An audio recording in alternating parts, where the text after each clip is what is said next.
the history of the clinic in its incarnations now. It's had two separate places so far in its life. For 15 years we were in the south of York in Fulford Cross, and then we moved here 10 years ago.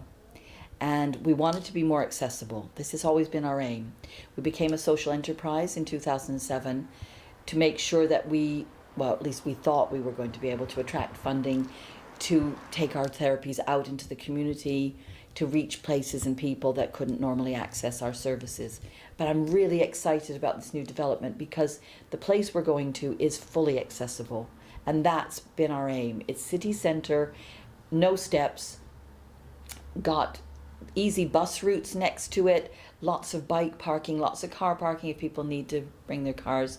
So people who are disabled can get access really easily, and everybody else. And we can use that as a hub for going out to different areas. We're near to Fossgate. We're going to be members of the Fossgate Traders Association. We're going to be joining the Retail Forum because city centre business we should have done anyway. We're part of Visit York. We're part of Indie York. We belong to the Mental Health Forum, and we have a consortium of other organisations along with Briar House, which is our sister organisation, which will be moving with us. So we're calling it a community wellbeing centre, but it will be a hub for all these other organisations who work with mental health to come together and plan our next step with helping look after mental health in York, because it's in need really at the moment. I went to the Wedding Guide Awards and they were fundraising for us. I was completely blown away. It was really lovely of them. And then a lady, she came bouncing up to me. She said, I'm going to give you some wedding dresses so you can fundraise with them. And I just went, what? You pardon? So, it was completely out of the blue. And it was AJ Bridal Wear from Newcastle. And so they've given them to us. And then we were having a meeting in the clinic. We thought, well, what are we going to do with them? Are we going to just auction them off? And then one of the practitioners said, why not fundraise, crowdfunder, and then we can give them to somebody who can't afford to buy them. And that's the plan. That's what we're doing. And we're taking nominations for people who feel that they would love a really nice wedding dress. Obviously, if some of them are a bit big, there's 2 size 18s, 2 16s, and 2 12s. And, obviously they might need altering for people, and they can do what they want with them. Once they've got them, they're going to belong to them to do with what they want. And hopefully that'll make it a little bit easier for them, because having a wedding is a very expensive business.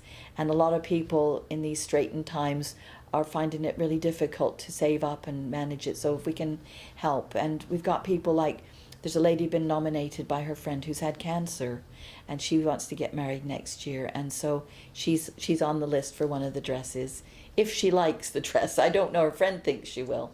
And one of the volunteers who used to work here, she's hoping to get married, I think it's next year. I can't remember actually when she's getting married, but yeah, and she's just been so lovely to us, and I really want her to have a dress, and she's come in and she's picked one, so that one belongs to her, so nobody can have that one. Well, altogether they're worth about £5,000, so we figured we would just do a blanket amount rather than for each one, because they're all slightly different prices.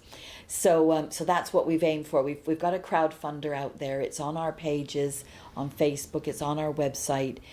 We've tweeted about it. People have started donating, but we'd love to get rid of these before we move in a couple of weeks' time, so we don't have to pack them up and take them with us. So if people would love to just go donate whatever they can. It's a pay it forward kind of principle, and hopefully it does encourage people to give more. Most people are, worrying about what they can get and, how much things cost and everything. I think if we just open that up a little bit more and say, well, let's just see what we can give instead, you'd be surprised what actually happens.